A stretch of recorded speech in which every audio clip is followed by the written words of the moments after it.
রাত্রের বাজে যাওয়া বাসি ভাত ফেলায় না দিয়ে কেরম কেরম করে রাঁধে দেন, খাইতে কিন্তু দারুণ স্বাদ। কড়াইতে সাদা তেল গরম করে একটা ডিম দিয়ে অল্প একটু নুনের ছিটা দিয়ে ভুজিয়া করে নামাই নেন আগেই।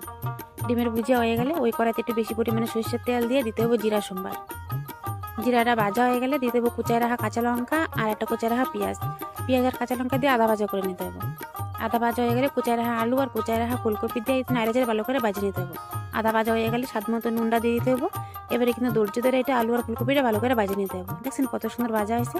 এবার পরিমাণ মতো হলুদটা দিয়ে কিন্তু নামাই দিলে হইব না, 1 মিনিট নাড়ে চেড়ে ভালো করে ভেজে নিতে হবে যাতে হলুদের কাঁচা গন্ধ না থাকে। তো আলু ফুলকপি ভালো করে ভাজা হয়ে গেলে তার মধ্যে কুচা রাখা পেঁয়াজ গাছ দিয়ে একটু নাড়াচাড়া কিন্তু ভাজি নিতে হবে। পেঁয়াজ গাছ যখন আলু ফুলকপির সাথে ভাজা হয়ে যাবো, তারপরে ওই যে বাসি ভাতটা দিয়ে নাড়া চেড়ে ভালো করে মিশিয়ে নিতে হবে। দেখছেন কত সুন্দর রং হয়েছে। তার উপর দিয়ে ম্যাজিক মশলা দিয়ে দিতে হবে। ম্যাজিক মশলা দিয়ে মিশাইয়া ওই যে ডিমের ভুজিয়াটা দিয়ে নাড়া চেড়ে নামা নিলেই রেডি গরম গরম বাসি ভাতের একটা দারুণ স্বাদের রেসিপি।